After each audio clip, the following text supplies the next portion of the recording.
Hey guys, tonight we step behind stone walls, through iron gates, and straight into the threadbare sandals of a 10-year-old girl being given to a medieval monastery not by choice, and definitely not by divine calling. You're not a saint. You're not a scholar.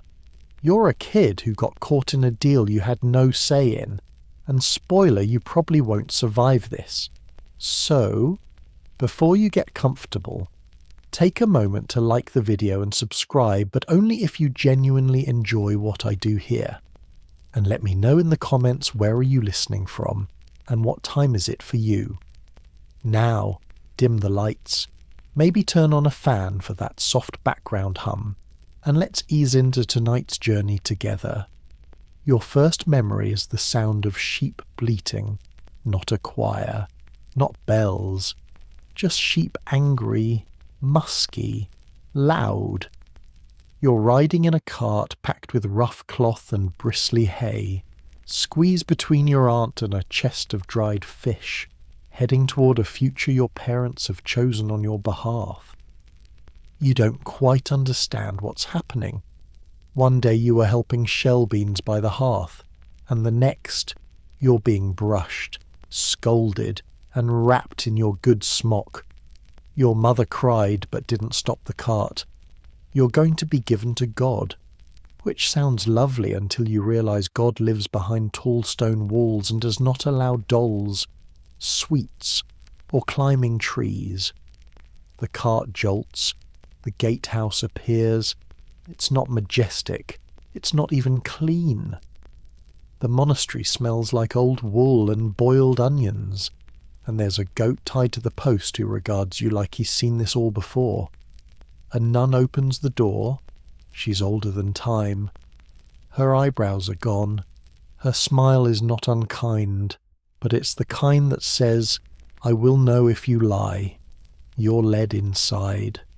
Your feet echo off the stones.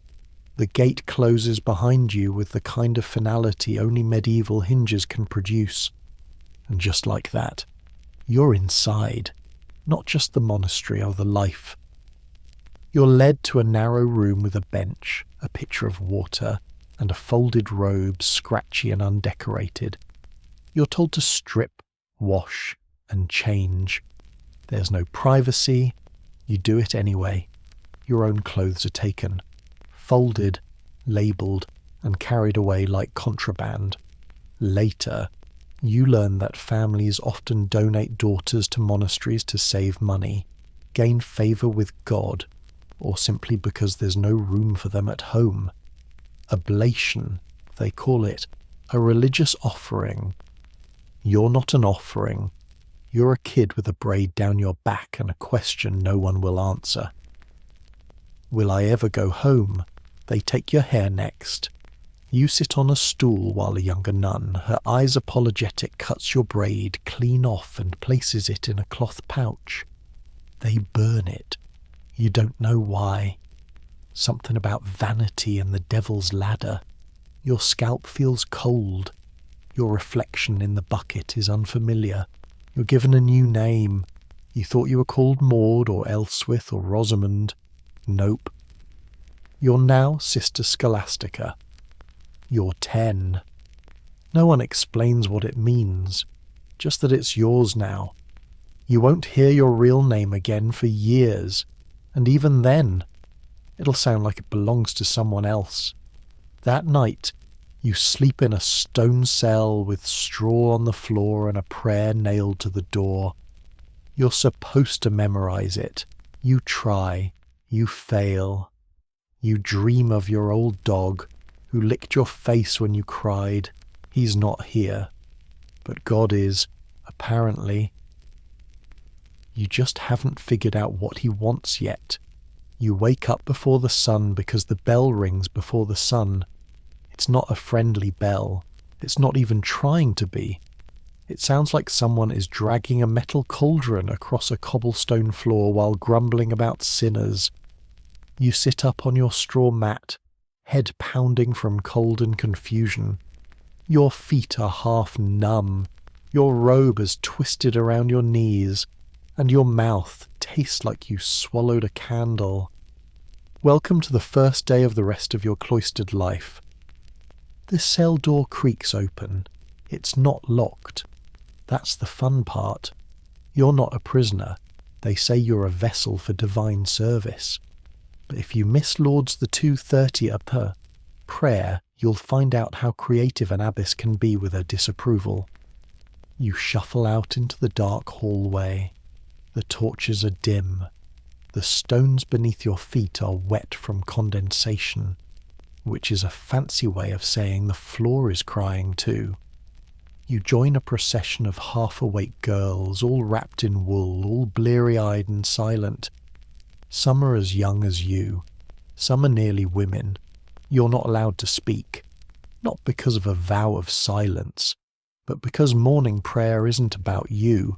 It's about order, discipline, sacrifice.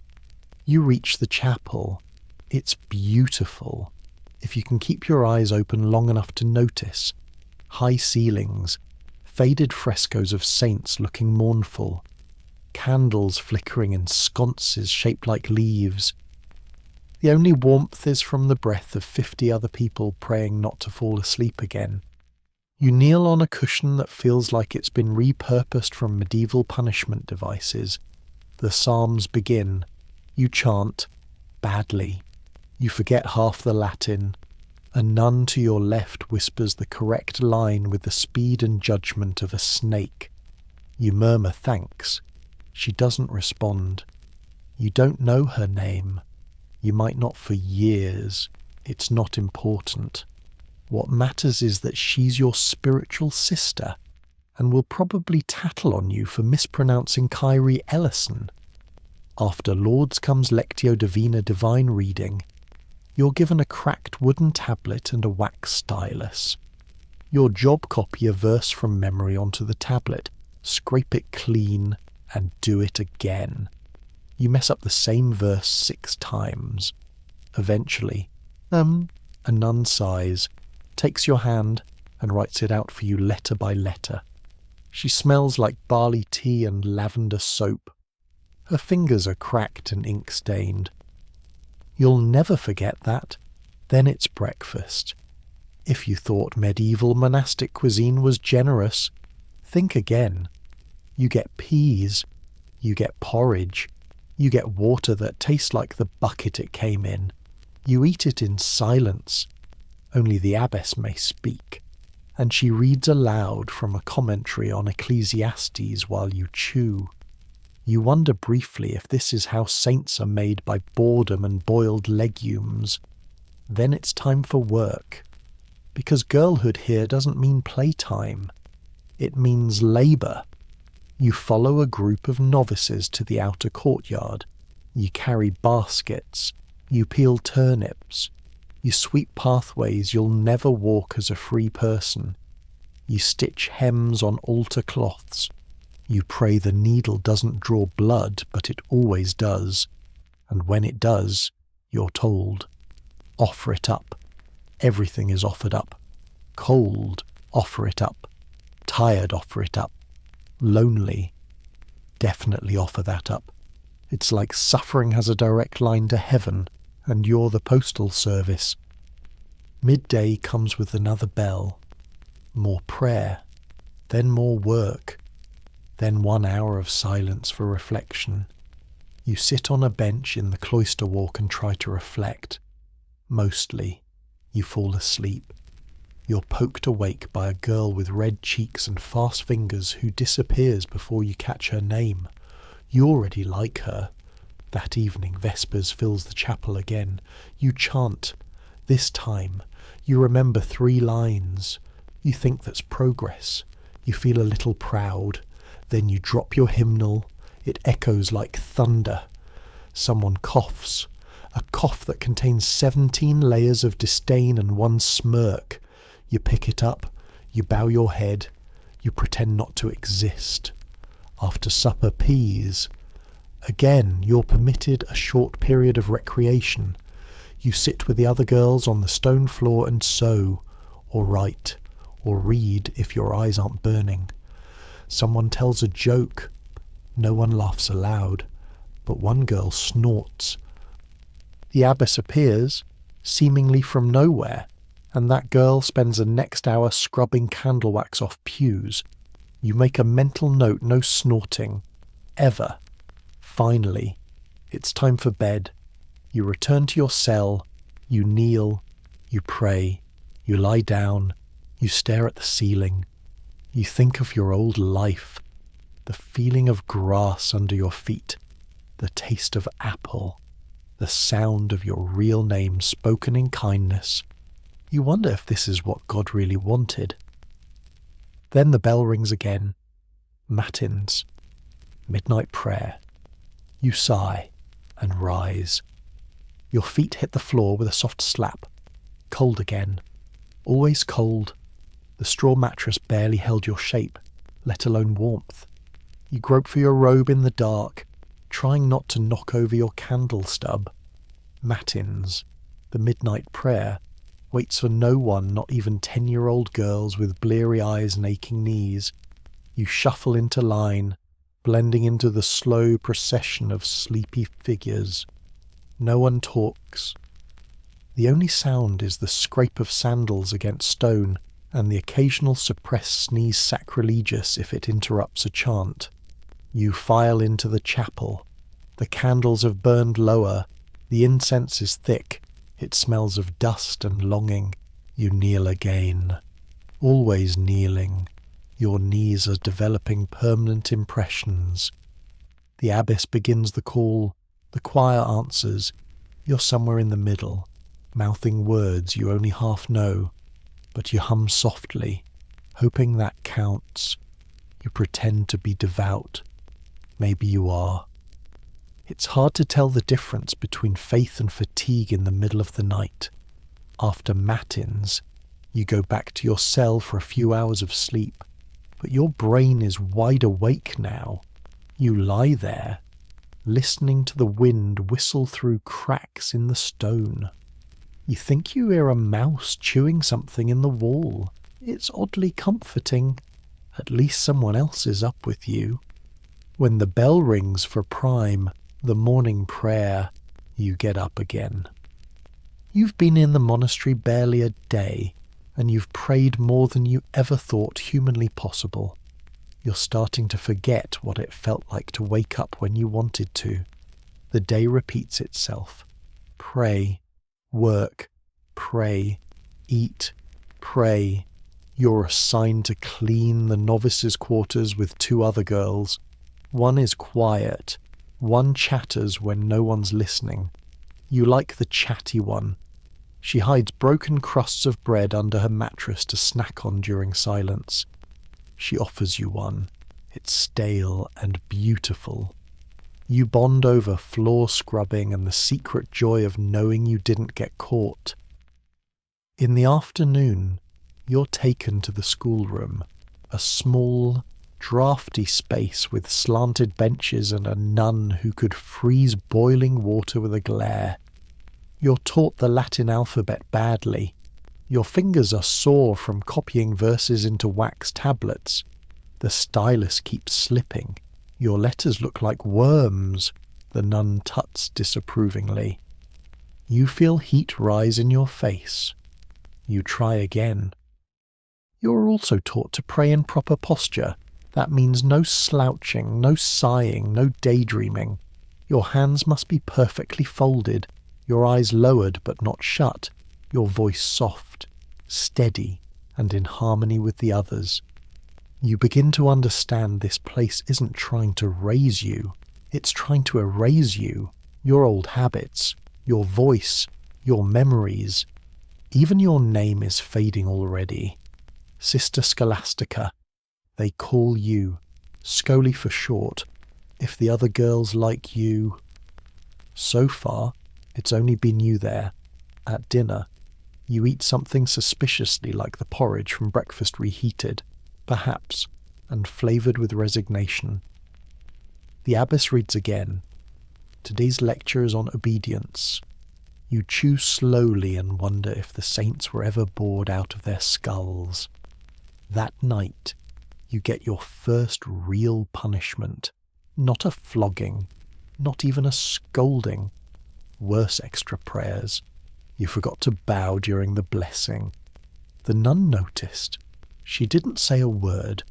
She simply stared. Later, during compline, your name was read aloud for penance.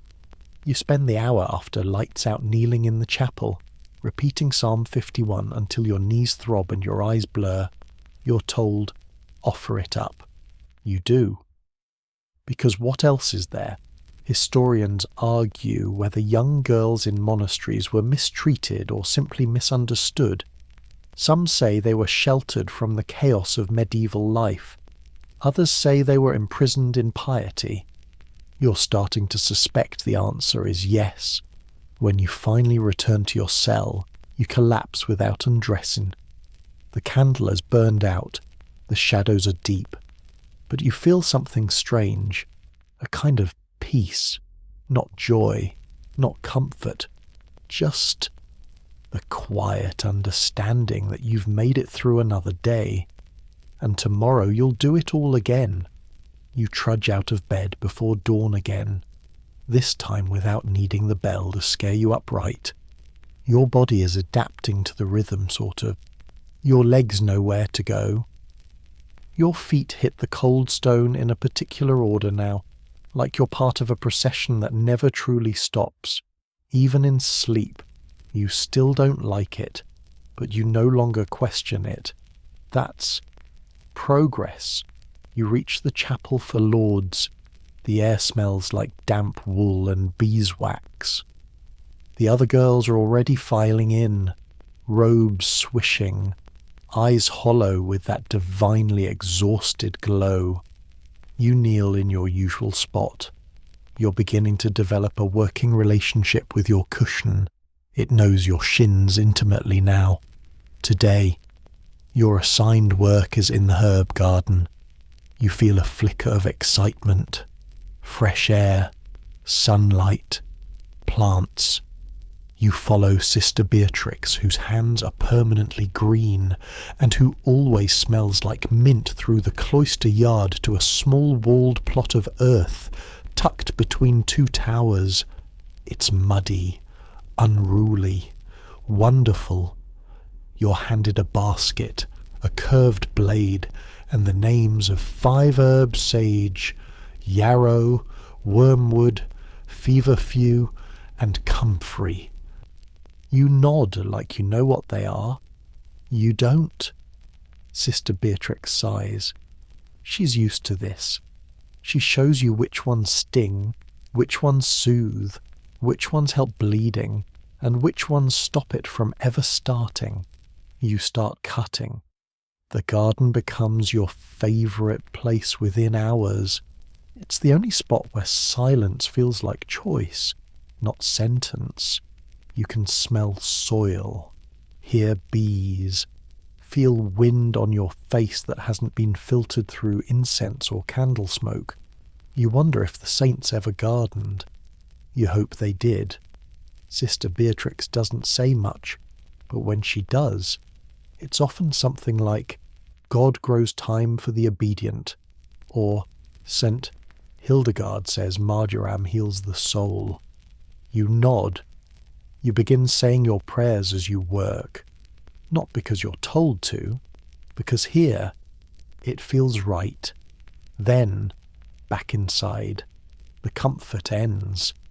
The abbess assigns you to the rule reading group, which sounds harmless, until you realise it's like being handed the terms and conditions of your existence read aloud. The rule of Saint Benedict governs everything: when you rise, how you eat, what you wear, how often you may speak, how to rebuke another sister, how to sleep, flat on your back, fully robed, hands folded over your chest like a corpse, because death can come at any moment, and you should be ready to meet God with good posture. Even laughter is addressed. Spoiler, it's mostly banned, especially during meals, worship, or embroidery, which is always. The rule says moderation is key, which is code for don't get too comfortable. You think about the time you giggled when a goat chased a monk across the yard during Lent. You felt joy. You were 7. Apparently that was already a sin. The nun reading the rule as a voice like a dried apple, papery and tart. She pauses after each passage to ensure you understand. You nod, even though you're silently thinking about whether feverfew can cure boredom. Later that night, you try to recite the day's assigned verse while you wash your face with a rag that might have doubled as a floor cloth in a previous life. The rule says cleanliness is godliness, but your skin says medieval hygiene is theoretical. At supper, you make eye contact with a chatty girl across the table. She wiggles her eyebrows. You almost smile. Almost. Instead, you stare into your bowl of lentil mush and think holy thoughts. She drops her spoon. It clangs like a church bell. A few nuns glance up. One mutters something about distraction. You don't defend her. You don't dare. You keep chewing. You're learning. The day ends as all days do with Compline. Final prayers. A chance to confess any stray thoughts, impure dreams, or moments where you considered running away with the travelling candlemaker who smelled like almonds. You haven't had that dream yet, but it's probably coming. You confess that you were envious of Sister Beatrix's quiet. You don't really know why you say it, but the words come easily. The confessing nun nods. Envy is common at your age, she says. Pray on it. So you do. You pray that tomorrow will be easier. You pray that your fingers will stop hurting from work. You pray that your name, your real name, won't disappear completely. And as you kneel, spine aching, lips dry, mind worn thin, you realize something strange. You're still here. You haven't fled. You haven't cried. You haven't broken. And that feels like something, not grace, not yet, but something close. You start to lose track of time. Not in a dramatic, what year is it, sort of way more in a quiet unravelling of seasons. The garden changes. The morning frost takes longer to melt. Your breath clouds when you chant at Lord's. One of the older girls says it's Advent again. You're startled. You didn't think you'd been here that long. You have. Your fingers remember how to fold your robe before your brain does. You now wake moments before the bell rings, like your soul has internalized the monastery's rhythms. You are, in short, becoming a nun-shaped creature. And still, you're only 11. Your prayer book has smudges where your thumbs rest. Your tablet is no longer covered in worm-shaped letters. You've memorized 6 psalms, most of a litany, and can now say the Hail Mary backward, not that you do. But knowing you could gives you a bizarre sense of power. You're still cold, though that hasn't changed. The chapel is built entirely of stone, and winter respects no one, least of all the youngest novice. You begin to layer undergarment, robe, second robe, cloak, scarf tucked under wimple, mittens that look more like beige socks. Still cold.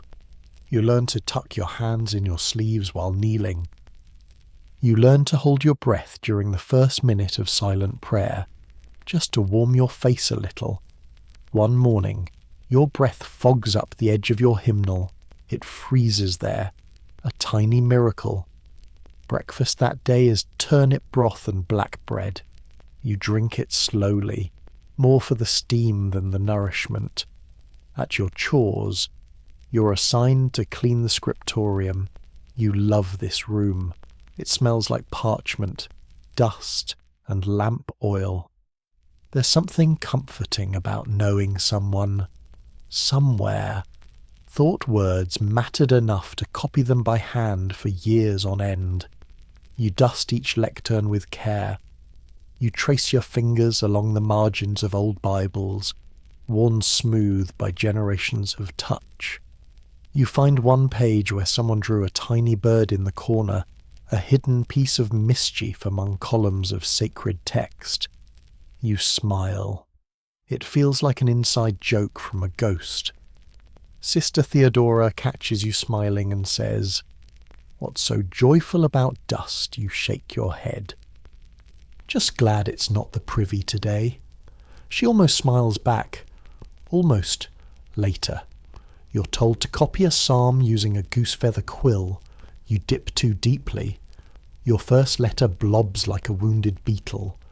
By the third attempt, you've developed a rhythm dip. Stroke. Breathe. Scrape. Dip again. You forget your fingers are numb. You forget the chapel is cold. You forget briefly that you're not outside these walls. You remember only the curve of letters and the feel of prayer becoming handwriting. You're interrupted by the bell. Back to chapel.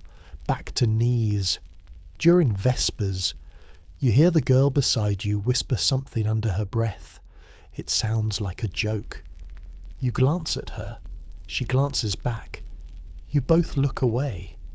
Later, during recreation, she hands you a plum. It's wrinkled and nearly dry, but it's sweet. It's contraband. You take it.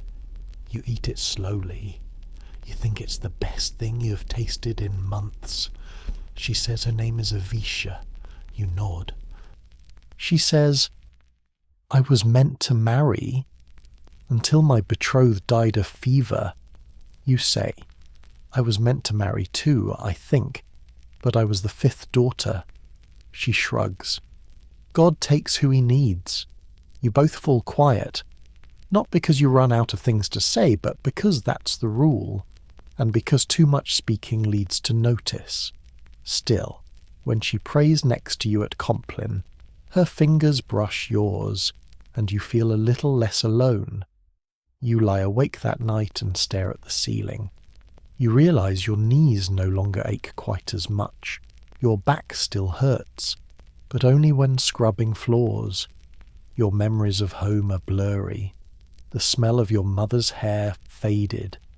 The exact pitch of your father's laugh gone. But the taste of that plum sharp, real. You cling to it as you drift off, and in your dreams, someone hands you another. You wake with the usual throb in your temples, but something's different today. The frost on your robe crunches when you move. That's new. You shake it off, fold your hands, and prepare to face the morning prayers with the same enthusiasm one might reserve for scrubbing moss off a cold bucket. But as you step into the chapel for Lauds, something shifts. The air smells better. Not good. Exactly. Just less like goat. Sister Agnes is burning resin today. Not tallow. It's a small mercy. One that you immediately interpret as a good omen until halfway through the second psalm, when your nose starts bleeding. Right there, mid-prayer, a red trickle, warm against the cold of your upper lip. You try to tilt your head slightly, subtly. You press your sleeve to your face and murmur a desperate, "Deus, in adjutorium meum intend. Help me indeed." Sister Winifred notices. Of course she does. She gives you the look, the one that means offer it up and also don't get any on the altar cloth. You nod. You dab. The bleeding stops by the fourth psalm. You survive. The rest of the morning is quiet. You clean candlesticks. You wrap beeswax tapers. You polish a brass lamp that hasn't lit properly since Pentecost. It's fine. Most of your work these days happens in silence anyway, which leaves a lot of space for your thoughts. And today, your thoughts keep drifting to her.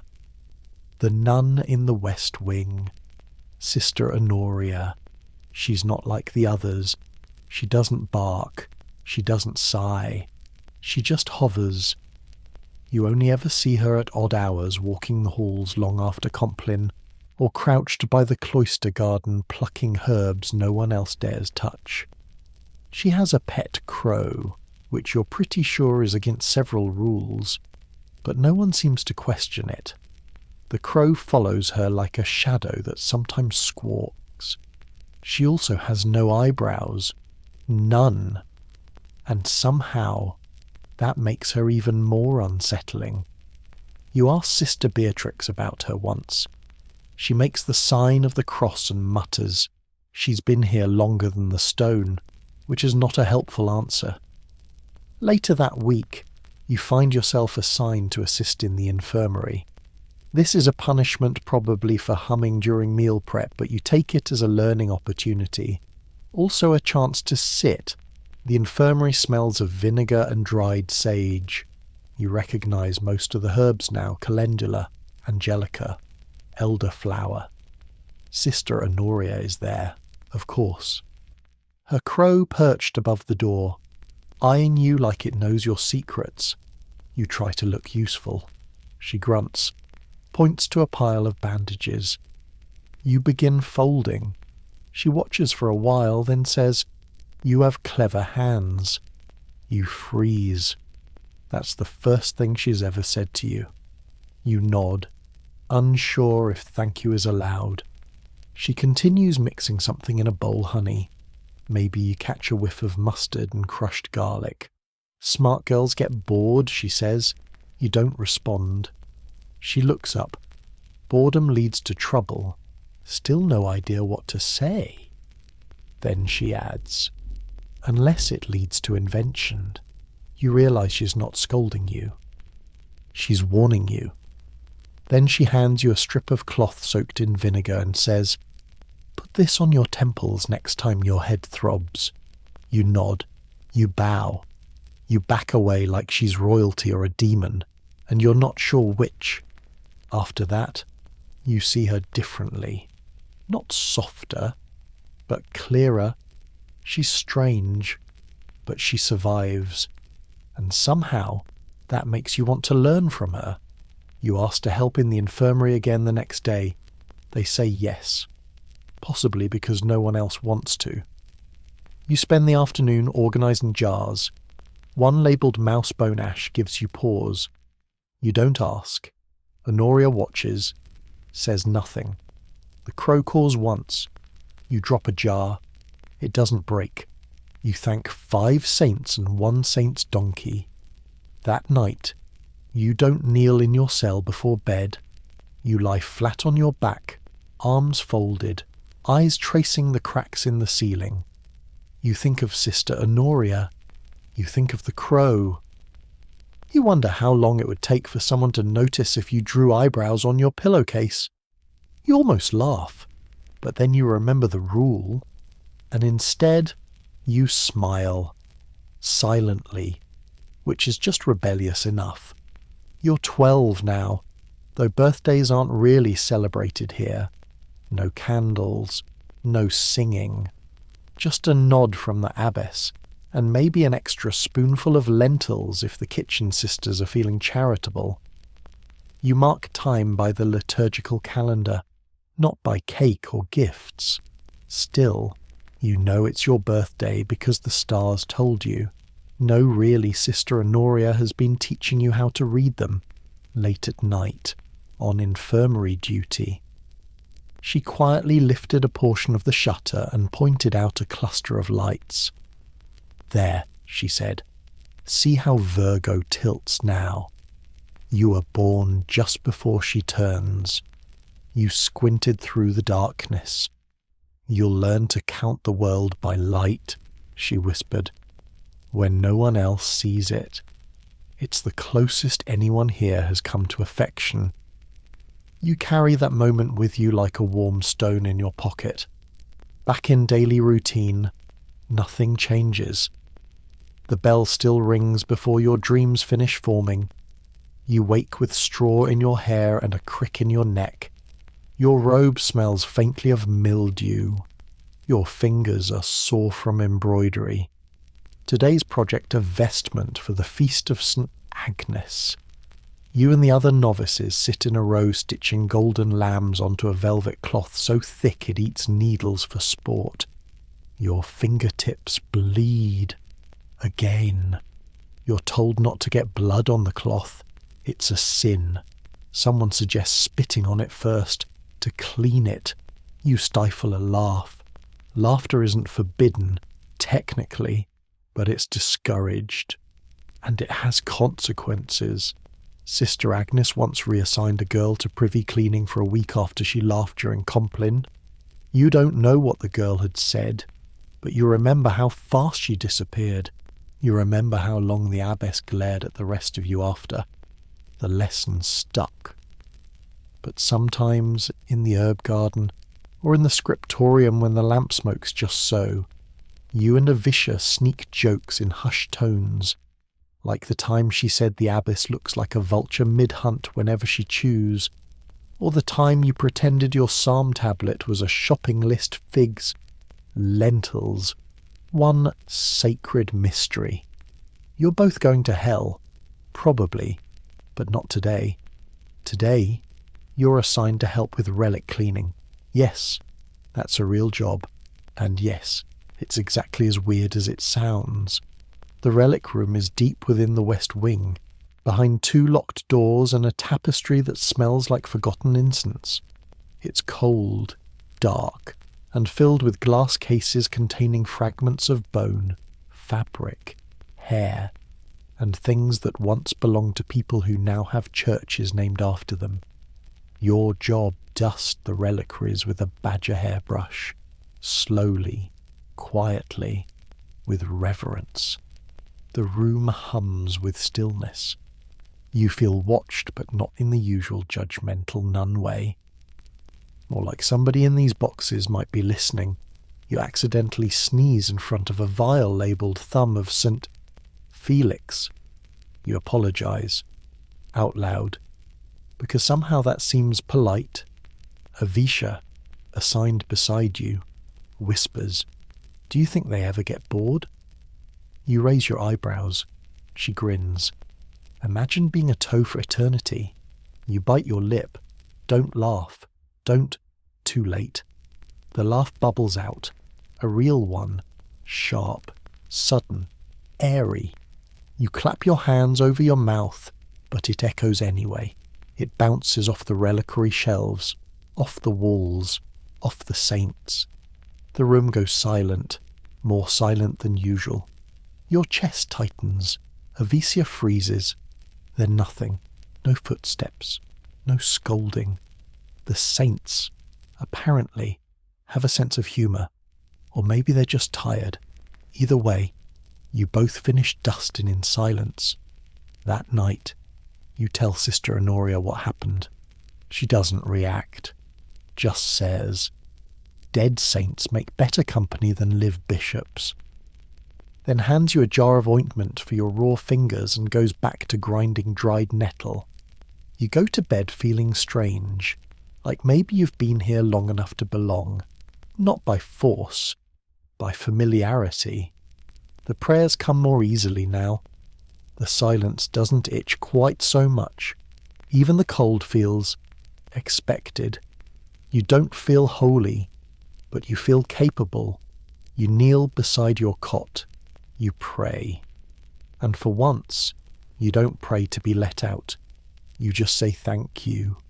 For the plum, for the stars, for the laugh, and the saint who didn't mind. You're halfway through copying Psalm 22 when your ink pot tips. You don't notice at first you're tracing Dominus Regit Me with such intense concentration that it takes several heartbeats before the slow, sticky spread of black creeps across your elbow and seeps under your wrist. By then, it's too late. The page is ruined. You freeze. Sister Aurelia, keeper of the scriptorium and suspected descendant of icicles, notices instantly. She sweeps over like a winter gust and stares down at the mess. Her lips press into a line so tight, you wonder if they were stitched shut in childhood and only just reopened. She doesn't shout, That's worse. She peels the page from your desk with a dramatic sigh and says, again. You nod, throat tight. You clean the desk. You reset the quill. You start over. Again. It's a perfect metaphor for monastic girlhood. No applause, just doing it again. The rest of the morning blurs into routine herb sorting, wool carding, reciting antiphons under your breath as you stir lentil mush. You forget about the ink until evening, when you go to wash your hands and realise your knuckles are still stained black. It won't come off. You scrub harder, still won't come off. Avisha wanders by and mutters, "Ink blood. Proof of labour." She says it like a badge of honour. Maybe it is, because that's what your days are now, one long layered act of obedience. Each hour structured, each minute assigned. If your childhood was a loose handful of pebbles, monastery life is a stone wall precise, cold, unyielding, and yet, somehow, you're still here. You've outlasted 3 new novices who came and wept their way back to their families before the first frost. You've memorized 25 psalms, broken 2 needles, and bled on at least 1 relic by accident, St. Clair. Apologies again. Your body is changing too. No one told you what to expect, but you wake one morning to find blood on the sheet. Not from embroidery, not from scraped knuckles, from you. You panic. You think you're dying. You run to the infirmary. Sister Honoria looks up from her cauldron and tilts her head. "Ah," she says. "That time already." She doesn't smile. She doesn't sigh. She just hands you a bundle of linen strips and a bowl of vinegar. You hold them, dumbfounded. Then almost absently, she says, "If the cramps get worse, boil mint. Add honey." You nod. Later, during recreation, you whisper it to Avisha. She grimaces. "Me too," she says. You both sit in silence for a while, thinking about how the abbess said that blood is life, and yet somehow, here, it feels more like disobedience. No one talks about it. No one teaches you the words. It's like becoming a woman is a quiet punishment for being alive. Still, you manage. You line your robes. You walk carefully. You say your prayers a little slower, and no one mentions it again. At night, you catch sight of yourself in the reflection of the polished chalice you're drying. You've changed. Your face is narrower, your arms stronger, your eyes older. You don't flinch anymore when the bell rings. You don't wince when the abbess assigns you the more difficult passages. You don't even pray to leave. Not really. You pray to stay useful. You pray to be remembered. During Compline, you whisper your confession, "I hated the work today." The confessor nods. Love will grow if you water it with obedience. You nod back, but you wonder, quietly, if you're watering obedience or drowning yourself in it. You fall asleep that night with your hands folded under your pillow and Psalm 40 drifting through your head. You dreamed once of being a mother. You dreamed of rivers and dancing. Now you dream of ink and psalms and a crow with human eyes. You wake, wash, pray, begin again. Because girlhood in the monastery isn't a season, it's a loop, and you're learning how to live inside it. The abbess summons you after lauds. No warning, no explanation. Just a novice whispering at the chapel door. She wants you, now. Your stomach drops the way it did the time you tripped during procession and knocked a candlestick off the altar. You follow with your hands folded, breathing slow, trying not to let your imagination run ahead of your feet. Her door is slightly open. That's already unsettling. The abbess never leaves things ajar. You knock once. It creaks open the rest of the way.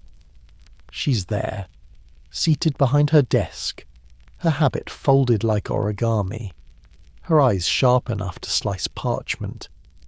You dip into the deepest curtsy your knees will allow. "Sister Scholastica," she says, in that voice that sounds like it was carved out of wood. "Sit." You do, immediately. She slides a piece of parchment across the desk. Your eyes skim it. It's a letter from your family. You haven't seen their handwriting in years. Your throat tightens. The abbess watches you read without blinking. They ask how you are. They say your youngest brother has taken up weaving. They say there was a fire in the barley fields, but no one was hurt. Then we pray for you always, and know that God must be doing great things with you. Your hands tremble, not from sadness, from the strangeness of it. They sound so proud, like this is what they always wanted. You can't even remember your mother's face clearly, and yet here she is, telling you you're fulfilling your purpose. The abbess takes the letter back before you can reread it. "There," she says, "a reminder of the world. Now return to your work." That's it. No chance to respond. No ink or parchment offered. You're dismissed. You bow, walk out, and carry the words in your chest like a second heartbeat. That night, you dream of your mother. She's holding your old doll, the one with a missing button eye. She doesn't speak, but she looks proud, and you don't know if that makes you feel whole or hollow. The next day, something even more unexpected happens. Avisha is gone. No warning, no whisper, just gone. Her bed is stripped, her tools collected, her name erased from the work chart. You ask Sister Beatrix. She shrugs. Transferred, she says, or sent home, or perhaps reassigned. None of those words mean anything specific. You try asking the infirmary. No one responds. You ask Honoria. She says nothing, just hands you a jar of goose fat for the chapping on your hands and changes the subject to nettle root. You try not to panic, but her absence is loud, louder than the bells, louder than prayer. The next time you kneel in chapel, the space beside you is empty. Your voice falters. You forget the second verse of Psalm 94. No one notices, or maybe they do, and no one says anything, because saying something would make it real. You go through the motions, chores, prayer, lessons, sleep, but everything has an echo now, a question mark carved into every silence. You find yourself sitting in the cloister garden during your free hour, holding a plum pit in your hand. The one from that plum, you never threw it away. You run your thumb along its surface like it's a relic, a sacred reminder of someone who was real, someone who saw you, someone who, if the rule allowed it, might have said your name and meant it. That night, you write a letter, not one you'll send. There's no address, no permission, just ink, paper, and the hope that words still matter even if no one reads them. You tuck it inside your psalter, behind Psalm 42, where your thumb always rests. You sleep better after that. Not because things are okay, but because you've spoken, even if only to the page. Spring slides into the cloister without asking permission. You smell it first soft and sharp, like wet stone and crushed thyme. The garden shifts, the herbs stretch toward the light.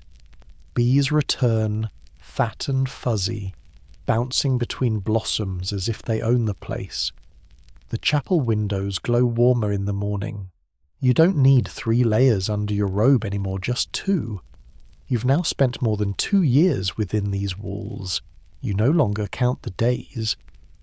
Instead, you measure time by patterns, the rise and fall of the liturgical seasons, the angle of sunlight in the cloister walk, the way Sister Honoria's crow molts its feathers mid-April like clockwork. You're still small for your age, but your back is stronger. You lift water jugs without grunting. You scrub floors without flinching. You memorize psalms without thinking. And yet, a new challenge arrives. You're assigned to host the guest master, which sounds like a privilege until you realize it means dealing with visitors, not commoners, not pilgrims, clergy, men. You're told to prepare a small room near the east corridor for the archdeacon of somewhere you've never heard of who's coming to inspect the sisters' progress. Whatever that means. You sweep. You light incense.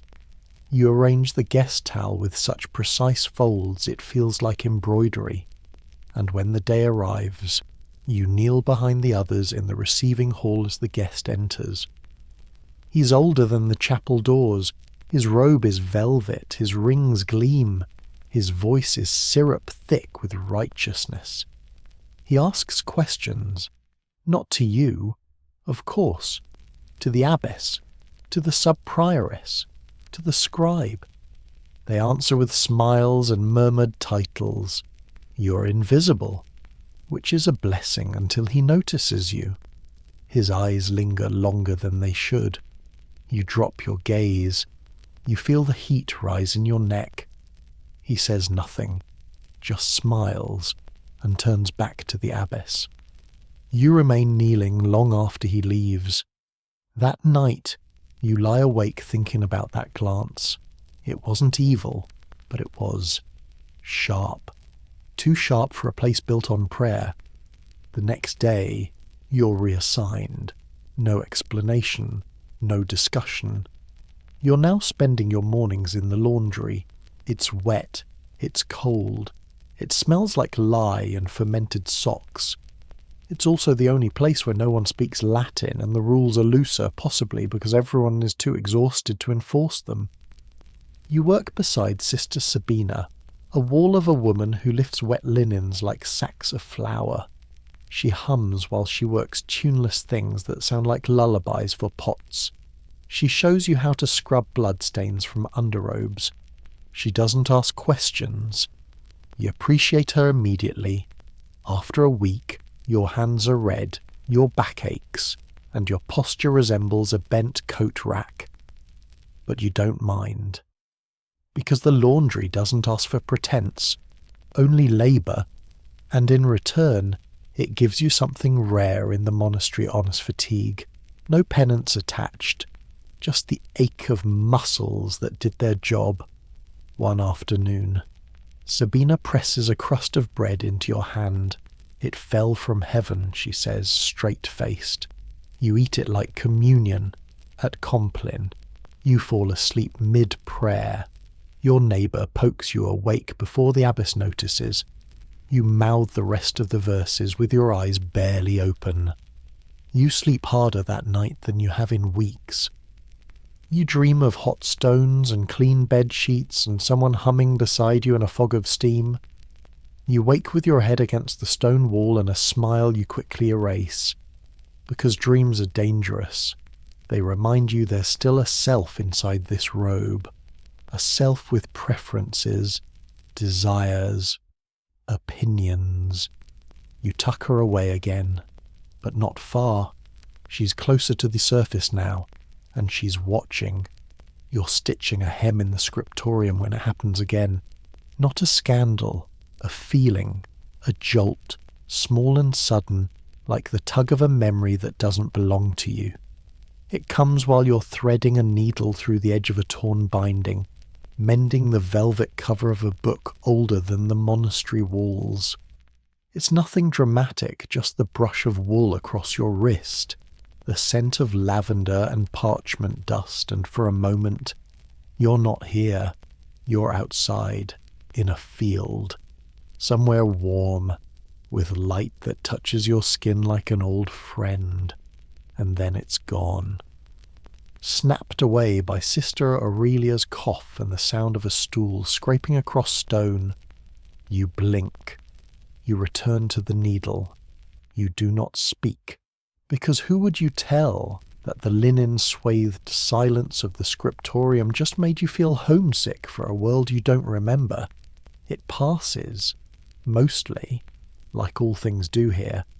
You finish the hem, you light the lamps, you stack the psalters in reverse alphabetical order, because that's the task today, and order must be kept. By now, your life is layered in routine so thick, you could stitch it blindfolded, and yet, those moments, those soft, uninvited flickers of before still return. During incense, during thunderstorms, during the precise stillness that follows the final chime of the Compline bell. You tell yourself they're holy whispers. That's safer than wondering if you're simply losing yourself. Today, a new girl arrives. She's 7. Her hair is still long. Her cheeks are still round. She cries during Lauds.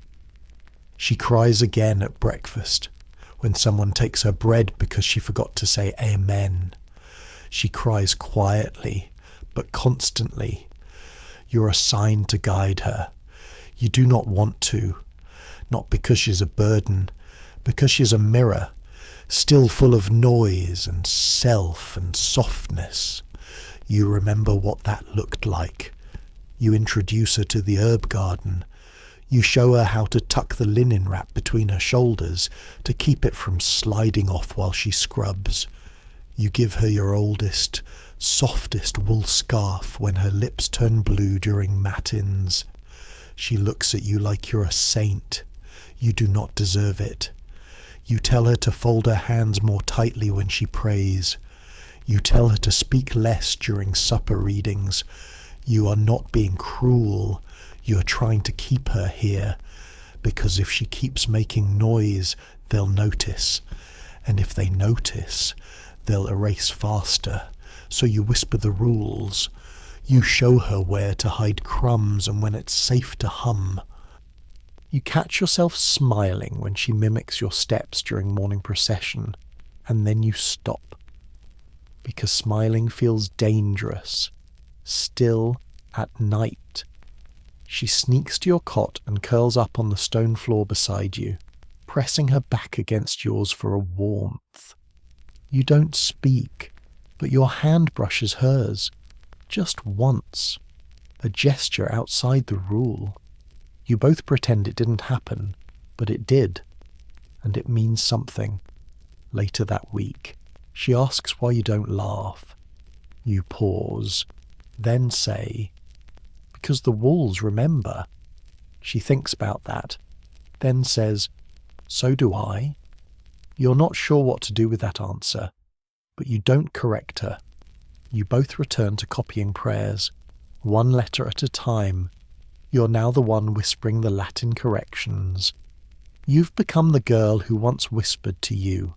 One night, you wake to find her praying by the window, not the usual psalms, a prayer in her own words, soft, messy, beautiful.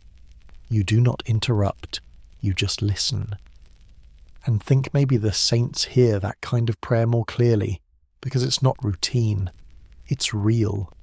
You kneel beside her, say nothing, just add your silence to hers. Because silence, here, is often the only way left to agree. It's summer now. The air in the cloister thickens with heat, the stone floors no longer chilled but sweating in patches. You stop waking up with frozen fingers and start waking up with damp robes clinging to your back. The bells still ring. Of course they never take a holiday, but the sound wavers more in the heat, like even the iron has grown tired. You have too. Tired, that is. Not just the kind of tired that sleep cures, but the kind that lives in your bones, quiet and heavy, like the bottom of a well. You've been in this monastery long enough that the chants roll off your tongue like breathing. You know exactly how long it takes for linen to dry in the sun, how many beans fill a pot, which herbs stain and which soothe. You're no longer surprised when someone disappears, whether reassigned, expelled, or simply absorbed, and yet there's always something. This time, it's the vow. At 13, you're called to prepare. Not for full vows, those come later, but for a temporary offering, a declaration of intent, a formal moment when you say out loud that you plan to give your life to God. It's symbolic, it's sacred, it's terrifying. They gather you and 3 other girls in the chapel after none. You're told to fast, to wash, to pray through the night. The abbess speaks of purity, devotion, readiness. You kneel, you light a candle, you try not to tremble, but you do. Because even though they say this is a beginning, it feels like something's ending. The ceremony itself is simple. You recite your chosen psalm. You're blessed with holy water that smells faintly of iron. And then you speak your name, your monastic name, and say the words, "I offer myself to the service of Christ." You don't stumble, you don't weep, but your mouth feels dry as a parchment scroll, and when the candle is extinguished, it feels like a door has closed behind you. They give you a new robe. It's the same colour, same cut, but lined differently, slightly heavier. It hangs with more weight. You wear it like armour. Afterward, in the cloister walk, the youngest novice, the girl who curls up against you at night, grabs your hand. "Does it hurt?" she asks. You pause, then say, "Only if you think about it." She accepts this. You're not sure if you do. Later, Sister Honoria finds you sorting dried lavender in the still room. She studies your face, then says, "You said the words." You nod. She nods back, then adds, "It's not the words that matter. It's what you do when they stop meaning anything." You want to ask what she did, but you don't. You just crush a sprig of lavender in your palm and inhale. The scent hits like memory. You think of fields, of sun, of your mother's voice humming a lullaby that hasn't entered your ears in years. You swallow it all and keep working. That night, during Compline, you catch your reflection in the polished brass lamp base beside the altar. You don't look like a child anymore. You look like a nun. Your eyes are quieter, your spine straighter, your voice firmer. You chant Psalm 119 with barely a thought. But in your heart, a tiny rebellion lingers. You miss laughter. You miss mistakes. You miss knowing there was still a way out. Now, there isn't. Or at least, not one anyone talks about. The doors are open, technically, but they might as well be carved into the walls. You sleep that night with your robe folded at the foot of your mat, your hands resting on your chest, and your heart thudding a strange, slow beat. You said the words. You made the vow. You belong here now. But part of you still remembers what it was like to not. You wake with a strange tightness in your chest and the metallic taste of worry on your tongue. It takes a moment to remember why until your hand brushes your robe. The new one, heavier at the hem. Right, the vow. The candle stub from last night has burned down to its base. The wax puddle has hardened into the shape of a small, lopsided heart. You leave it there. The morning bell rings, and you rise. Now that you've declared your intent, everything looks the same, but feels different.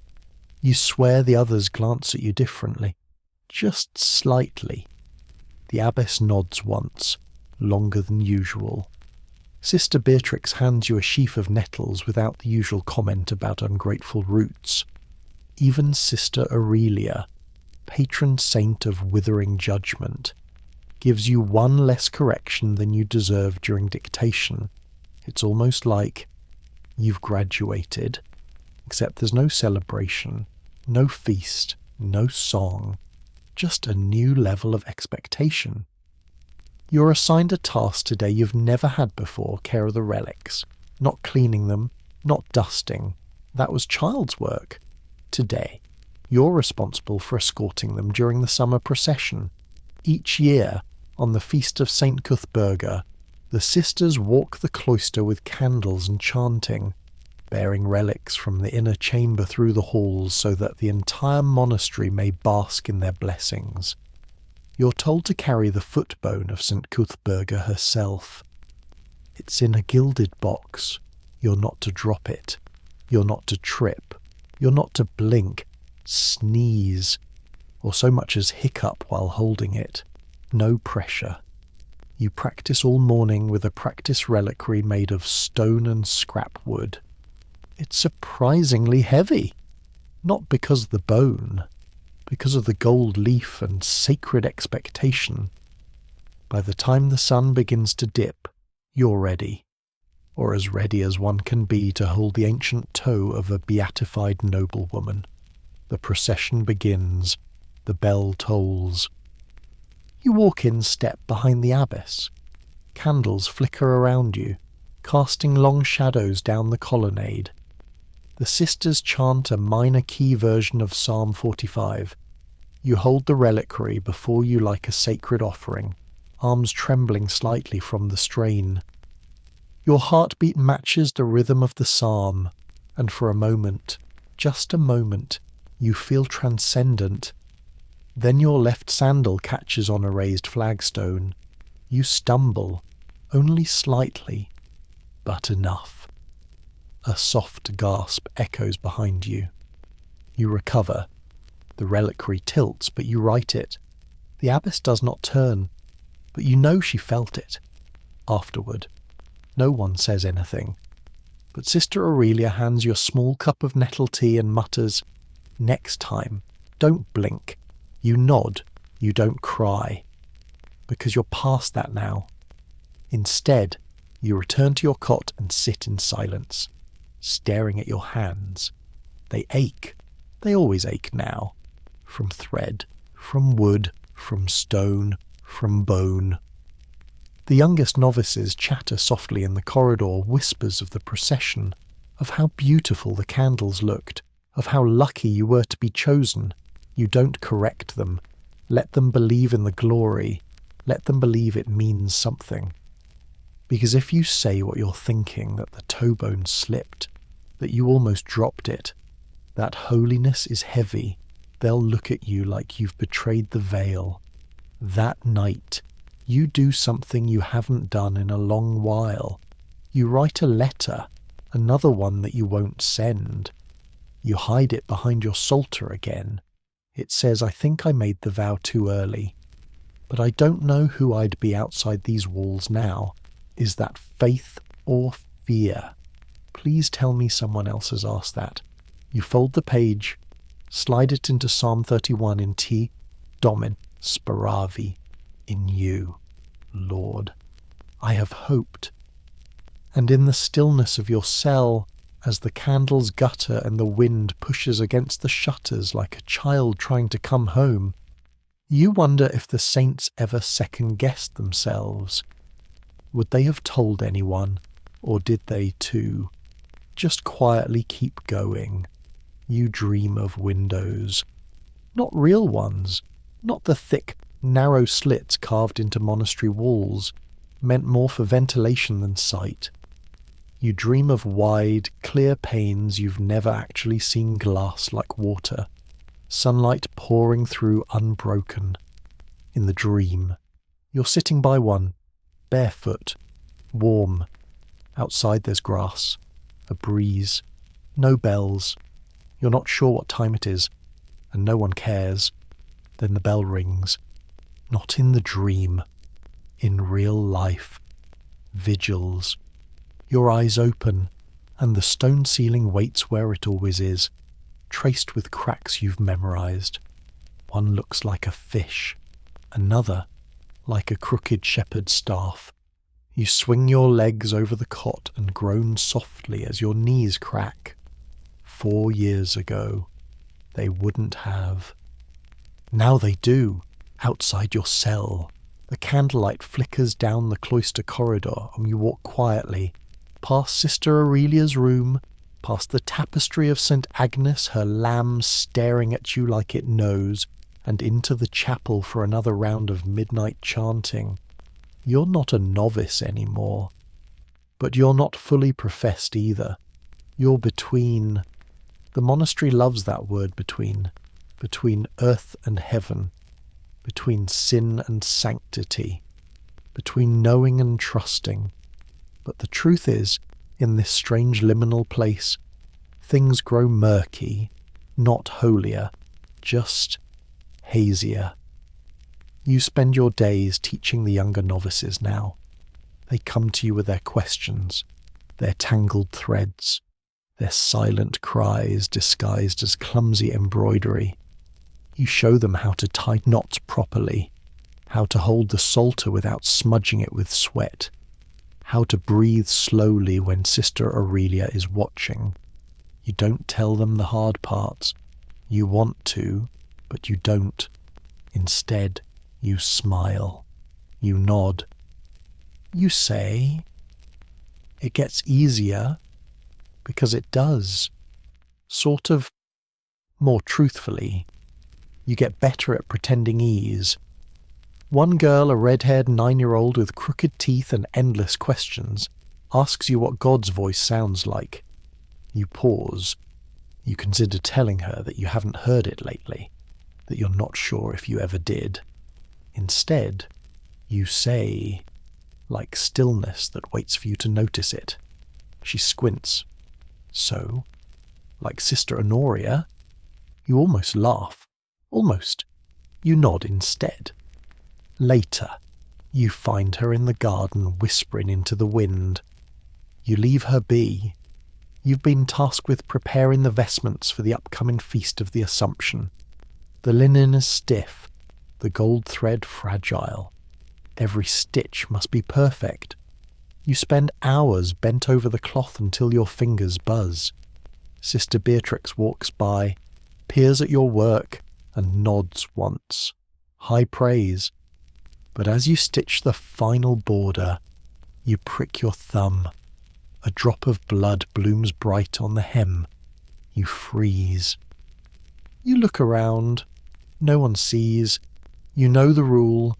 Blood is impure. Sacred cloth must be clean, but the drop is small. You blot it. You finish the border. You do not confess. That night, during Compline, Psalm 51 hits differently.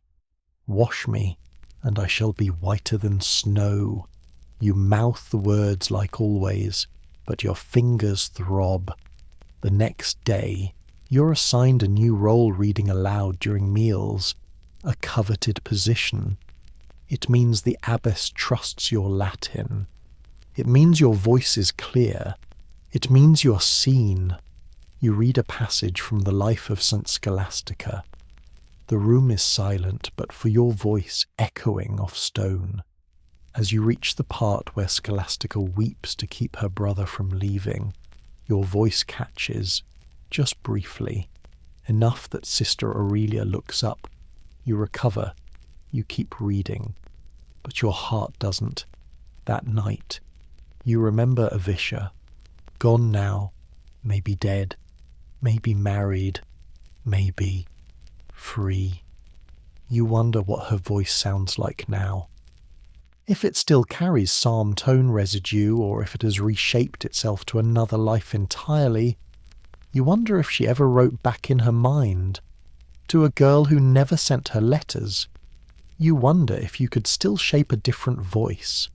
But those are thoughts for dreams, not for rules, not for bells. So you lay down, you fold your robe, you stare at the ceiling, and you sleep, and dream of windows, Again, the abbess falls ill. Not dramatically, no collapse. No public gasping, but like a candle left too close to the draught. Her presence dims. She coughs during prayers. She begins to miss the early offices. One morning, you see Sister Aurelia carrying her tray to her room instead of her usual seat at the high table. You hear whispers, not loud ones, not disrespectful, just murmurs passed between walls, woven between the syllables of psalms. Some say it's age, others say it's penance catching up. A few claim it's the weather, but Sister Honoria, of course, says nothing. She just adds ginger and comfrey to the infirmary shelf, and when you see her grinding roots late at night, her crow perched above the hearth, you know she knows something. You're not supposed to worry about leadership. You're not even supposed to think about it.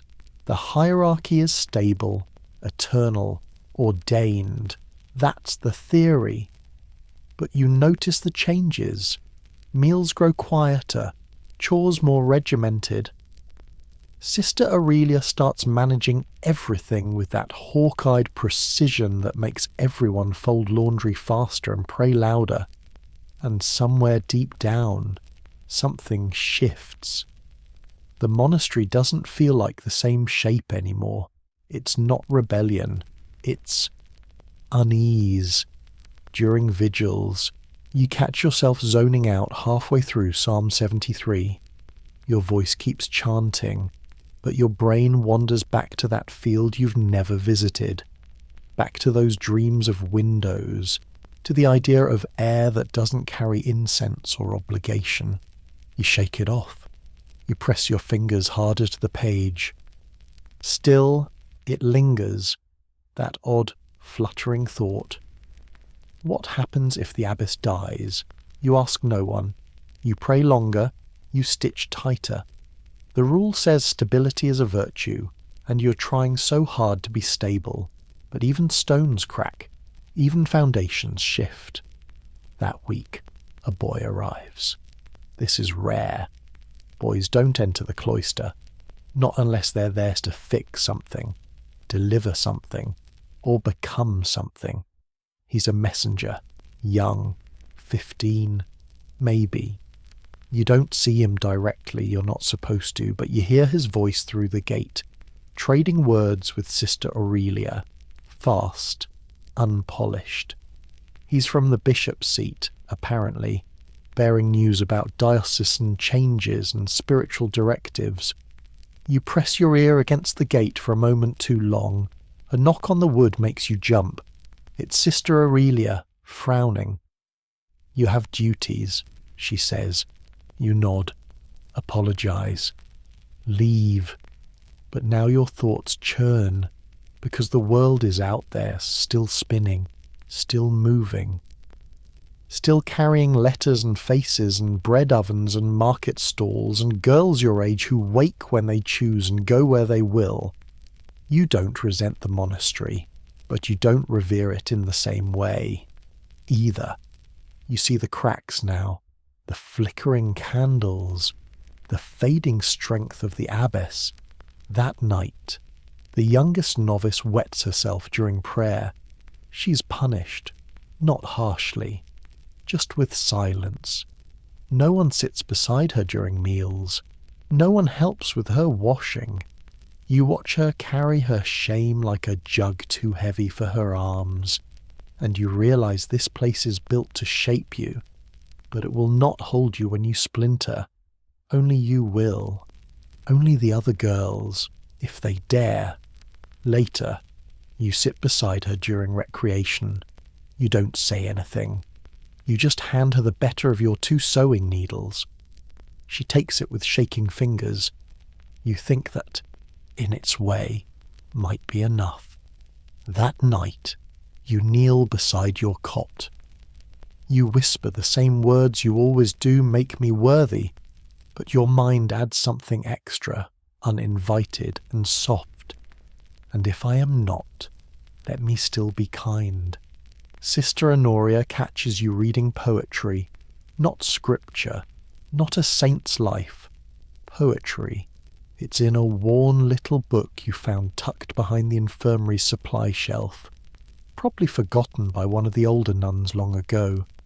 The binding is broken, the ink has bled in places, but the words sing. Verses about rivers, about longing, about a woman who dreams of wings. You were only going to read one page, but one turned into 6, and by the time you realise how long you've been gone from your mending basket, the sun has moved and your hands have gone numb from stillness. That's when she appears, like smoke or judgment. She stands in the doorway, arms crossed, her brow the exact angle of disappointment. You freeze. The book is still open in your lap. You're still holding it with both hands like it's a communion chalice. Sister Honoria walks over. She doesn't speak. She lifts the book, looks at the title, then she closes it slowly, cradles it in her hands, and says, very quietly, "Was it worth it? You want to lie. Say you were checking the binding. Say it was a mistake. Say you were dusting the shelf and it fell open and poetry leapt into your eyes uninvited. Instead, you say, yes." She nods, then hands the book back. Keep it out of sight. You blink.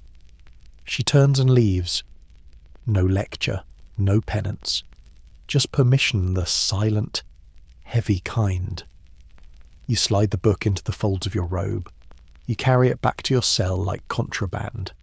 And you read it again, that night, under the moonlight from the narrow window, until your eyes blur. There's a line in one poem that won't leave your mind. My soul is a cloister with windows made of light. You repeat it under your breath, over and over, until it becomes prayer. The next day, you're assigned to help with burial linens. An older sister has died, Sister Emiliana. You didn't know her well. She mostly worked in the vegetable cellar and sang off-key during Vespers. Still, the silence she leaves behind is palpable. You and 2 others prepare the shroud. Plain white cloth, hand-stitched hem. As you press the creases, your fingers tremble slightly. You try not to imagine your name being read aloud in the same context someday, but it creeps in. Because death is not far here, it is not hidden, it walks the halls politely, and eventually it knocks. You attend the burial procession. It is sombre, rhythmic, sung entirely in Latin. The abbess does not walk this time. Sister Aurelia leads. The new normal. You stand in line, hold your candle, and wonder if Sister Emiliana ever wanted to leave. If she ever wrote letters she never sent. If she ever read poems by accident and kept the words tucked under her pillow. After the service, you return to your daily tasks. Nothing stops. The potatoes must still be peeled. The robes must still be laundered. The psalms must still be sung. But you notice a shift in the air, a softness, a mutual glancing. The other girls are quiet too. Even Sister Aurelia seems gentler today. At supper, the youngest novice sneezes mid-reading. No one scolds her. Sister Beatrix hands her a cloth and keeps reading. That night, you lie awake and stare at the dark ceiling, feeling the weight of the vow, of time, of the candle flickering just below your ribs. You whisper the line again. My soul is a cloister with windows made of light, and for once, you believe it. Rain finds its way into the cloister through the old stone, slow and steady, like the monastery itself is weeping behind its walls. You walk the corridors with your hood drawn close, your sandals squishing faintly with each step. The roof has leaked near the northwest hall for years, but now the puddle is wider, darker, shaped like a footprint that leads nowhere. The abbess hasn't been seen in days. Not even at Lord's. Sister Aurelia now sits in the high chair during meals, her knuckles pressed tight to the table. She reads the rule with extra clarity now, the way a steward does when the captain is missing and no one dare say the word death out loud. You wonder if she's practicing. There's a strange hush throughout the monastery. Not the usual silence, the practiced quiet of psalms and penance, but something deeper. Expectant. The walls seem to know something the rest of you are still pretending not to. In the still room, Sister Honoria sharpens her knives. You ask why. She says, "Roots grow harder in rain," which is not an answer, but you nod anyway. That evening a bell rings, but not the usual one. It's the small hand bell used only for passing. The abbess is gone. No one says how, or when, or whether she was anointed. You gather in the chapel, candles lit, hymns murmured.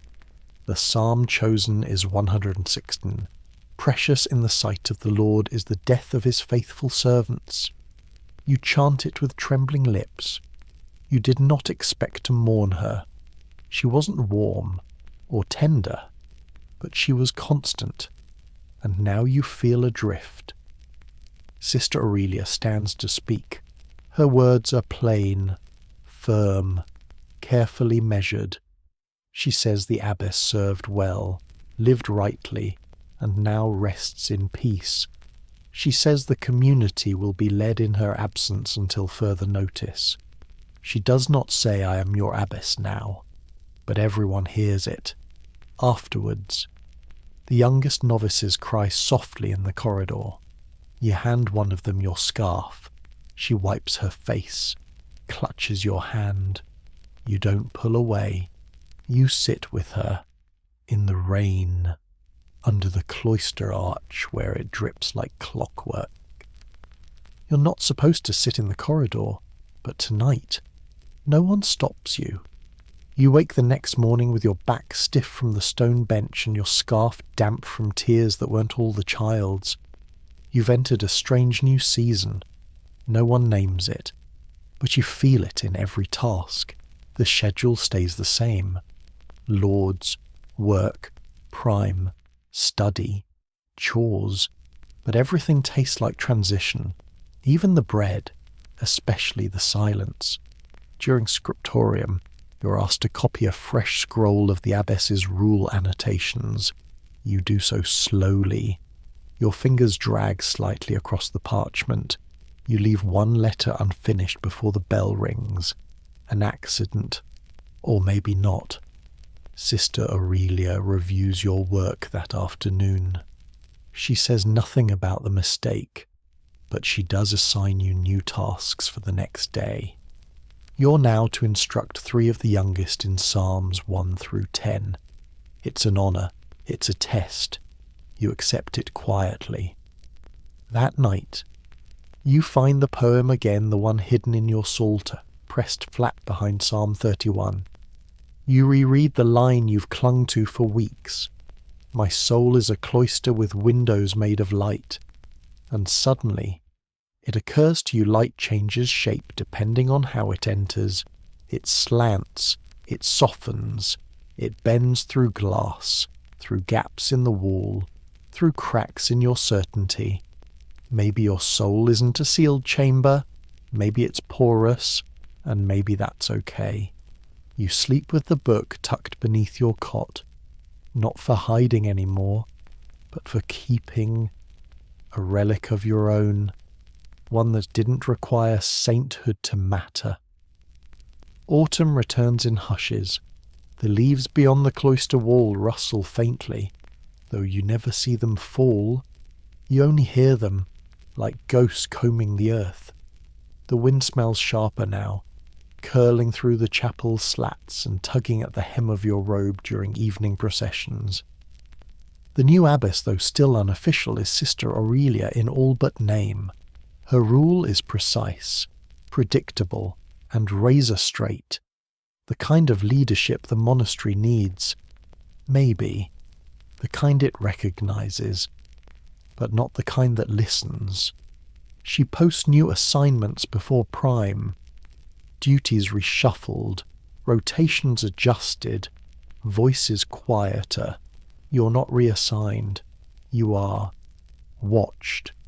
Her gaze lingers a little longer on your shoulder during morning lineups. Her quill scratches harder when reviewing your copies. You suspect she knows about the book, or the poems, or the unfinished letter behind Psalm 31. Maybe all three. You never ask. Instead, you start walking differently. Slower, straighter. You tuck your hands beneath your sleeves even when they don't need warmth. You listen to yourself breathing during psalms to be sure you're not too loud. And yet, something else grows. A spark. It began when the abbess died, when the silence cracked, not shattered, but shifted. Now it pulses in the corners of the monastery, in girls whispering stanzas of memorized poems during embroidery, in soft chalk sketches under the work tables in the laundry, in psalms hummed ever so slightly off rhythm, just enough to remind you that someone still chooses their own cadence. You see it in the girl you comforted months ago. She's stronger now, her hands steadier, her silence sharper, not softer. You see it in yourself, too, in your steps, in your glances, in the way you speak only when needed, but when you do, you speak clearly. One afternoon, Sister Honoria finds you tending calendula near the chapel well. You've outgrown the stone, she says. You tilt your head. What does that mean? She just hands you a pouch of dried lavender. For your pillow, she adds.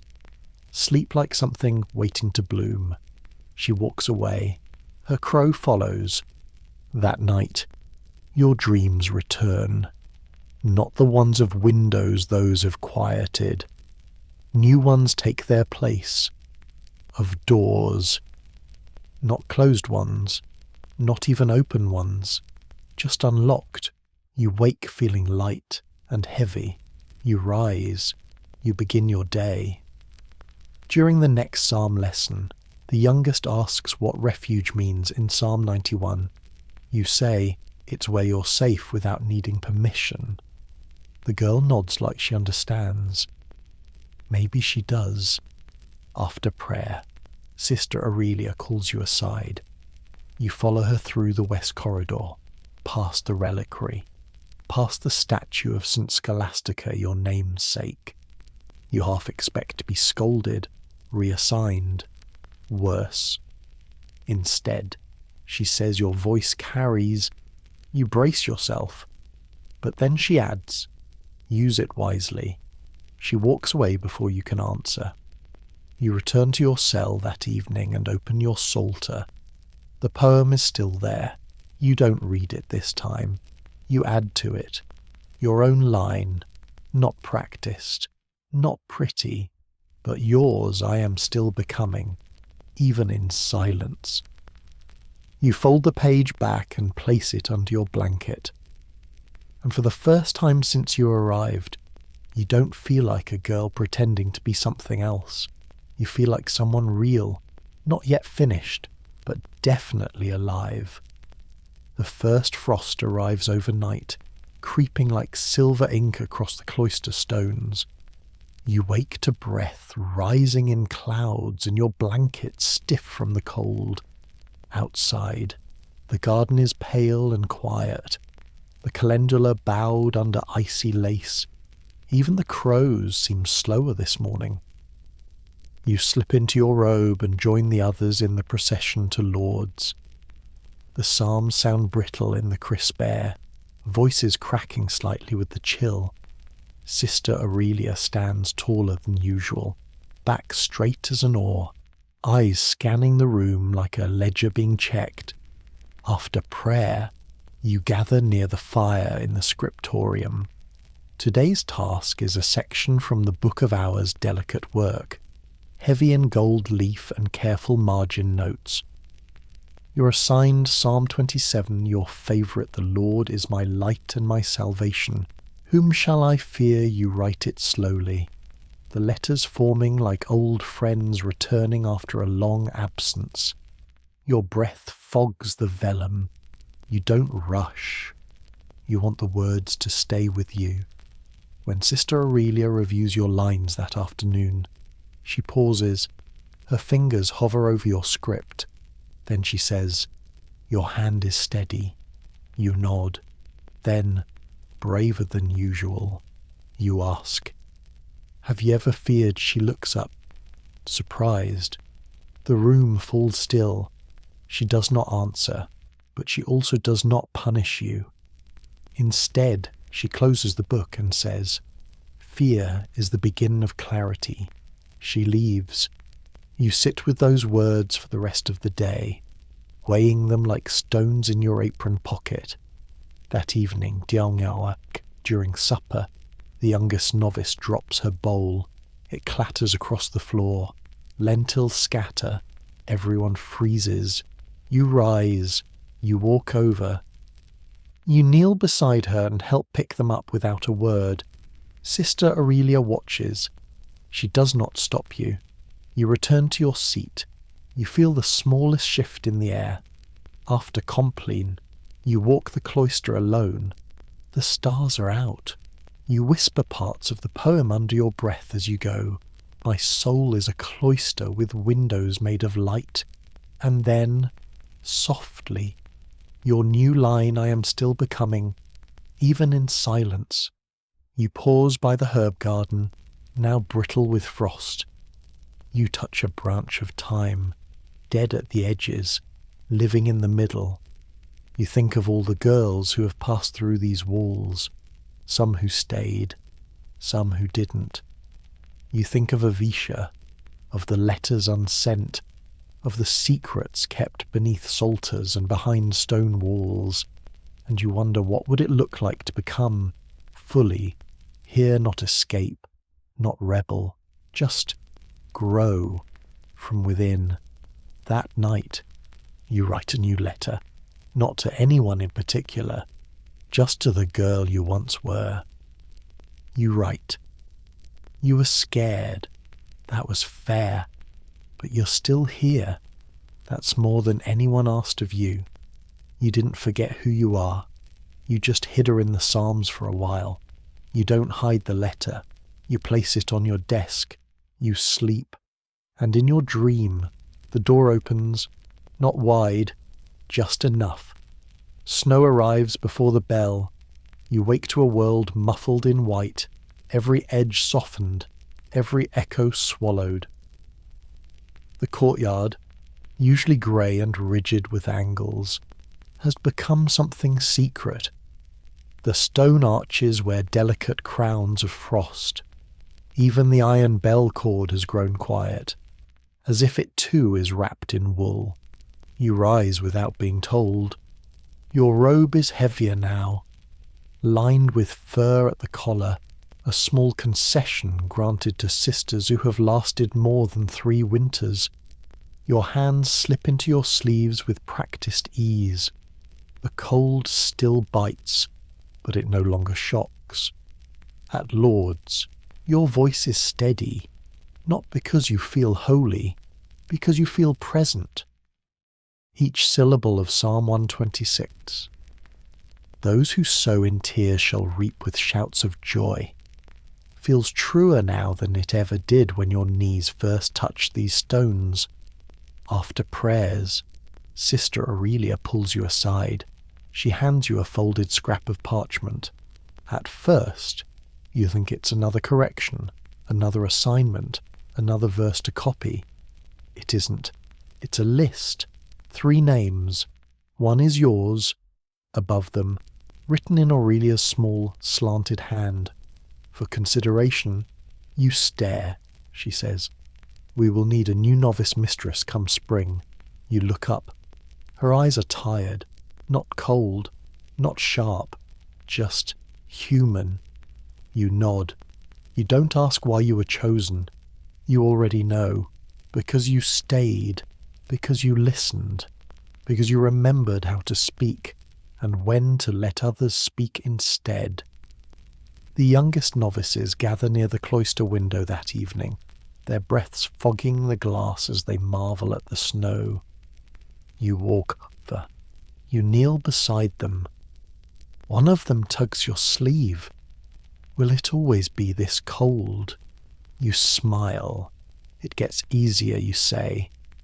And this time, you mean it. You show them how to wrap their scarves better. You show them which steps in the cloister are slipperiest. You don't tell them the truth about the silence, or the weight of vows, or the ache of forgotten birthdays. Not yet. They will learn. You will be there when they do.